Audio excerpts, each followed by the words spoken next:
Ina sat quietly on a wooden bench outside the registrar's office. Her hands gently held a small bouquet of wildflowers she had picked herself that morning. Her belly was round with the baby she and Kyo had created. He had promised her he would marry her before the child was born. He said he loved her. He said he was ready. She had believed him. The day was long. She kept looking at the clock, kept checking her phone. People came and went. Couples smiled, signed papers, took photos. But Ina stayed sitting, waiting, hoping. She told herself maybe he was stuck in traffic. Maybe something came up. Maybe he would walk through the door any minute. But the registrar finally came out, packed away the files, and said gently, "We're closing for the day." The sun had already gone down. The office lights flickered off. The streets were getting quiet. Kyo never showed up. He didn't call. He didn't send a message. He simply disappeared. Ina stood slowly, feeling weak but not just from the pregnancy, from the pain of being left behind. She looked down at the flowers in her hand, now slightly wilted. Her heart felt heavy, but she knew she had to walk away. That night, she went home and sat alone. She looked at her belly and spoke softly to the baby inside her. If he wouldn't give their child a name, she would, and she did. That was all she left with that day. Not a husband, not a ring, not a promise kept, just a name for the baby growing inside her. A name full of love, even if it came from a broken heart. Kyo came from a wealthy and powerful family. His father was a well-known real estate businessman who had built a big name in the city. People respected him, and he wanted his son to marry someone who could bring more status to their family. Behind closed doors, Kyo's parents had already chosen someone else for him, a senator's daughter. She came from money, had big connections, and looked perfect on paper. When Kyo told his parents about Ina, their reaction was cold. His mother looked at her picture and shook her head. "She's too simple," she whispered.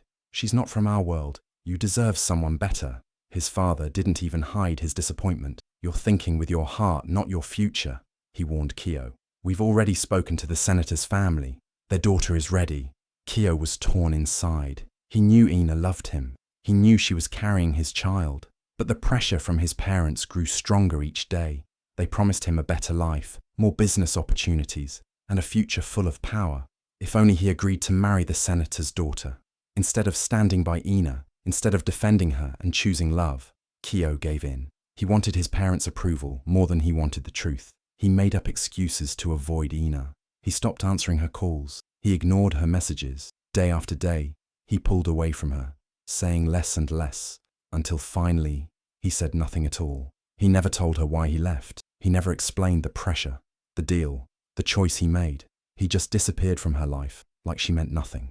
One day, they were planning to get married. The next, he was gone without a trace. Ina was left with confusion, pain, and silence. She kept wondering what she had done wrong, but the truth was, she had done nothing wrong. She was just not the kind of woman Kyo's family wanted, and Kyo didn't have the courage to choose her anyway. He let go of love for a future that looked shiny from the outside, but inside, he gave up something real. A woman who loved him with her whole heart, and a child who would one day ask where Daddy went. Kyo chose power over people, and he didn't even say goodbye.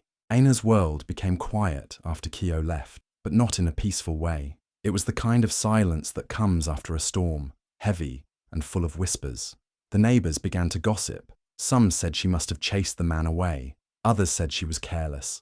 No one asked how she was truly feeling. Her landlord, seeing that she was alone and pregnant, raised the rent, thinking she had no choice but to pay. Ina felt like the walls of her small room were closing in. She had no support, no partner, and very little money, but she had something else. Her hands, her talent, and her baby. She looked at the old sewing machine her mother gave her before she passed, and she made a decision. One early morning, before the sun came up, Ina packed her life into one small bag. 3 handmade dresses, her sewing machine, a few pieces of fabric, and a small jar of savings. That was it. No one helped her. No one stopped her. She boarded a crowded bus and left her hometown behind, her heart full of pain but also quiet hope. She arrived in Arima City with tired feet and a belly that was starting to show.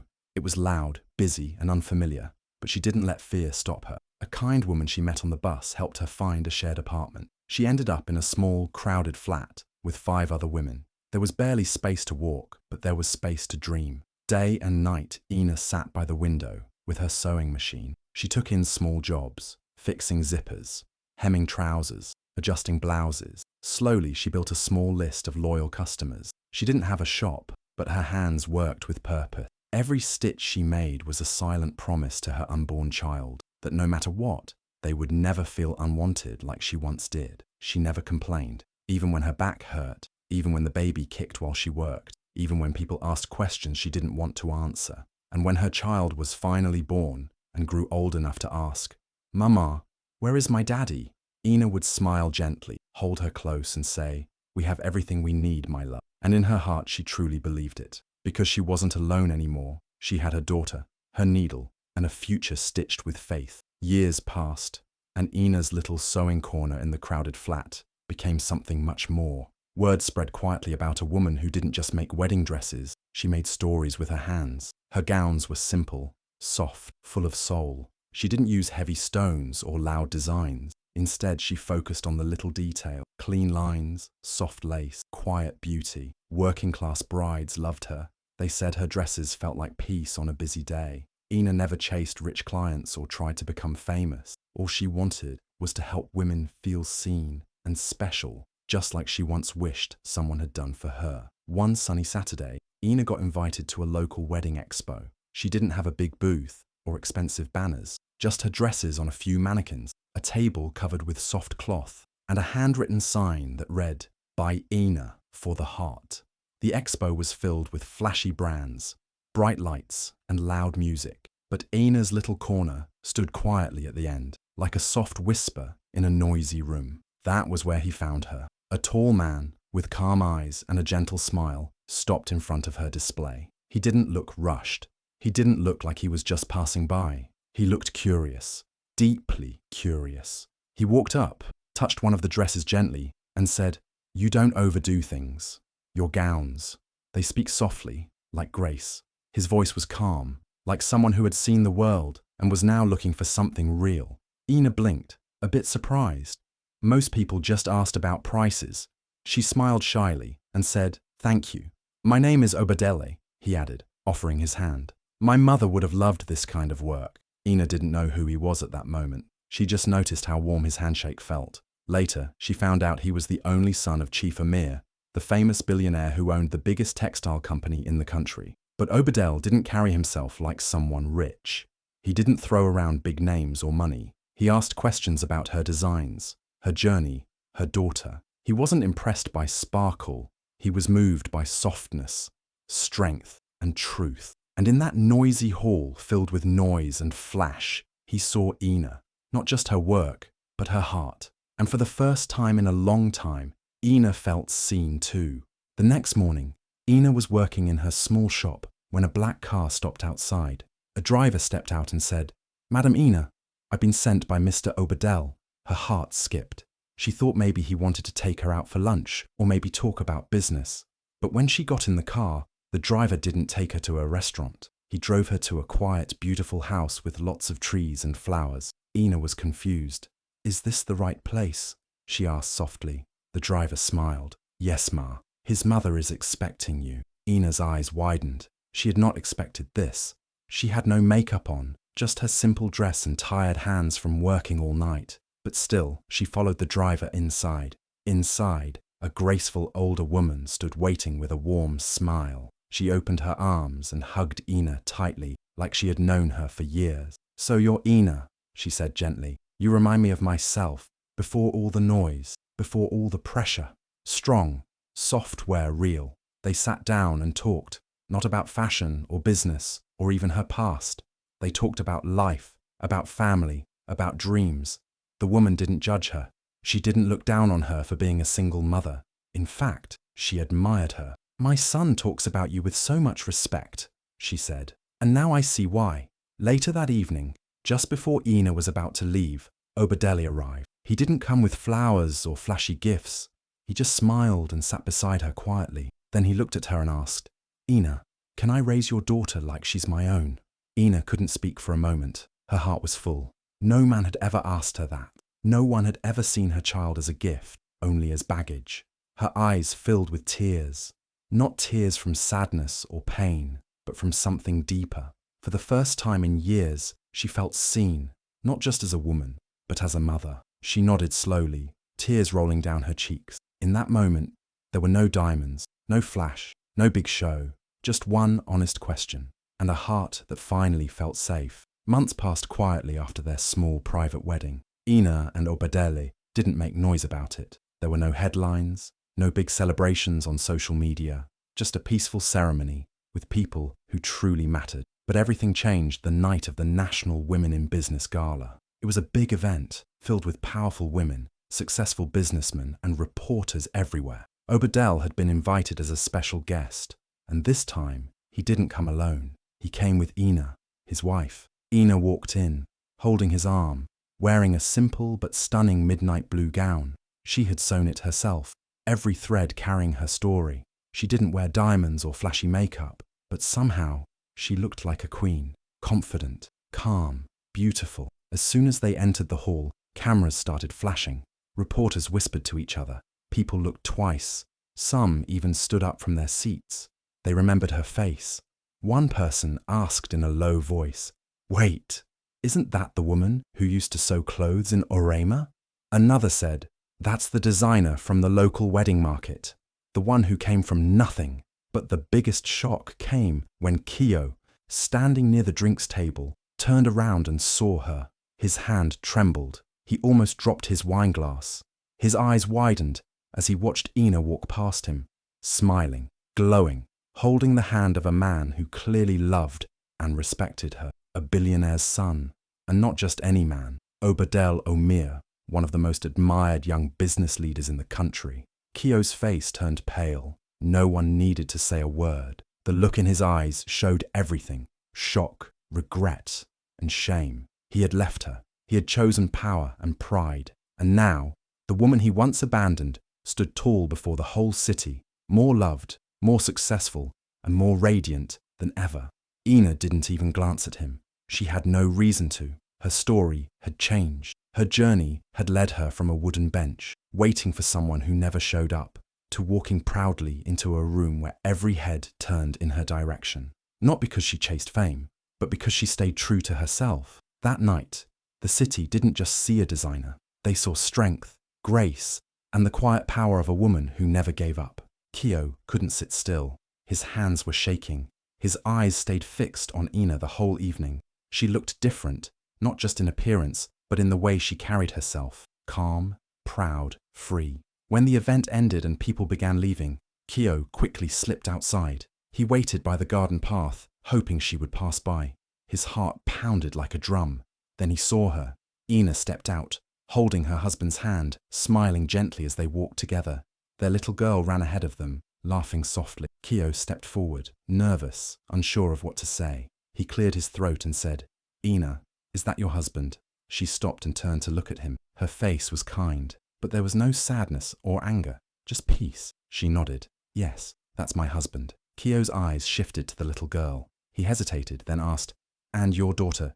She's—" Ina looked at her child, who was now wrapping her arms around Obadele's leg, giggling. Then she looked back at Kyo and said gently, "She calls him Papa." Kyo couldn't speak. His throat was dry. His mind was full of memories, of the day he walked away, of the promises he broke, and of the life he chose without her. And now, the woman he left behind was standing here, more graceful and fulfilled than he had ever imagined. From the shadows nearby, his wife watched. She had all the connections, all the money, all the attention. But in that moment, she saw something in Ina that she didn't have. Quiet strength, a rare kind of peace, real love. Ina didn't brag. She didn't act proud. She didn't even throw words back at him. She didn't need to. Her presence spoke louder than anything she could say. She had healed, she had grown, and she had moved on. Kyo was the one still holding on to the past. Ina gave him a small smile, held her husband's hand tighter, and walked away. No bitterness, no anger, just better, so much better. Kyo followed her again the next day. He sent messages, tried calling. Finally, he asked to meet her in a quiet cafe, away from the noise and cameras. Ina agreed, not because she needed answers, but because she wanted to end things the right way, peacefully. Kyo sat across from her looking nervous. His hands trembled slightly as he spoke. "Ina, I was young. I was scared. My family pushed me. I didn't know what to do. I made a mistake. Ina looked at him calm and unshaken. She wasn't angry. She wasn't hurt. She had made peace with her past a long time ago. She replied gently, "You didn't just leave me, Kyo. You left her. You left the child you promised to love." Kyo's eyes dropped. He couldn't say anything. Ina continued, "You said you were scared, but I was scared too. I faced shame. I faced hunger. I faced the world alone. And yet, I never ran." He tried to say more, but she stopped him with a kind smile. "You want to explain, but I don't need that anymore. I'm not angry. I'm not bitter. I'm just done reopening old wounds." Kyo looked at her like he had just realized something important, that the woman in front of him was no longer the girl he left behind. She had grown, bloomed, and moved far beyond the pain he caused. "We're fine, Kyo," she said. "We were always meant to be, just not together." She stood up to leave. No tears, no drama, no shouting. She had nothing to prove. She didn't want revenge. She didn't want to make him feel small. She just didn't need him in her story anymore. Because the truth was simple. She had already healed, and healing had made her stronger than he ever expected. The hall was packed, bright lights, proud parents, cameras flashing everywhere. It was the National Young Inventors Award, and the winner was Ayira Omir, a smart, confident teenager who had just created a low-cost water filter that could save lives in rural areas. The crowd was excited. Everyone clapped loudly as she walked to the stage, smiling and holding her award. Ina and Obadele sat in the front row, dressed simply but looking proud and full of joy. Ayira stood tall behind the microphone. She didn't sound nervous. She sounded ready. She thanked the organizers, her school, and then paused before smiling warmly. "I want to thank the two people who made me believe I could do anything," she said. "My mama Ina, who taught me to work hard, and my papa Oba, who raised me with love and never let me feel less than enough." The crowd stood up and clapped louder. Some people even wiped away tears. Obadel held Ina's hand gently as they watched their daughter shine. It was a moment they had all dreamed of, but at the very back of the hall, someone else stood quietly. It was Kyo. He wore a plain shirt, no tie. He wasn't invited, but he had come anyway, just to see her, his daughter, the one he had never met properly, the one he left before she was born. He didn't clap. He couldn't move. His hands stayed at his sides, trembling just a little. His eyes were fixed on Ayira, filled with regret and sadness. She looked so much like Ina, but she had the strength of someone raised in love, someone who had been seen, supported, and never abandoned. As the audience cheered, Kyo's heart broke. He realized that he had missed everything. Her first steps, her first words, her first day of school. He hadn't even known she liked science, or that she was smart enough to win a national award. He had given up all of that for money and family approval that meant nothing now. Ayira didn't see him. She had no idea the man standing in the back was her biological father, and maybe that was for the best. Because in that moment, Kyo saw the truth. She had grown up happy, whole, and brilliant without him, and that reality was heavier than any punishment life could give. Ina walks into rooms now, and people rise to greet her. Not because she demands it, but because she's earned it. Her name is known in places she never dreamed of, back when she sat on that old wooden bench, waiting for a man who never came. Today, her designs are worn by queens, first ladies, and women who once thought they were invisible. Her brand stands for elegance, but more than that, it stands for strength. She doesn't just make gowns anymore, she gives hope. Ina teaches fashion therapy to single mothers who've been abandoned, just like she once was. She shows them how to turn thread and cloth into healing, how to turn pain into power. Her classes are always full. Her students leave with more than skills. They leave with belief in themselves. Obadela, now her husband, didn't just support her dreams. He built on them. He used his family's wealth to build schools in her name, places where girls can learn for free, where they are taught to dream even bigger. Every school has a sewing room, a wall of pictures of young girls with proud smiles, and a message that reads, "You are not less." Ina doesn't post flashy cars or expensive shoes. She doesn't need to. Her joy speaks for itself. Her photos show her with Ayira and Obadele, laughing in the kitchen, planting flowers in their garden, holding hands in quiet parks. Her life is full, not just of love, but of peace. A kind of peace that money alone can't buy. And somewhere, always watching from afar, is Kyo. He sees her face on magazine covers, hears her name in award speeches, reads stories about her work changing lives, and it eats at him, not because she became rich, but because she became untouchable. She was the woman he thought wasn't enough, the girl his parents said was too ordinary. But now, she's the kind of woman his world bows to, not for what she owns, but for who she is. Kyo had the chance to love her when it mattered most, and he walked away. And no matter what he says, no matter how much time passes, to him, Ina will always be the woman he couldn't recognize until it was far, far too late. If this story touched your heart, don't scroll away. Tag someone who needs to hear this. Share it with a queen who forgot her worth. And remember, the right person will never make you beg to be chosen. Follow for more powerful stories that heal, inspire, and remind you you are enough.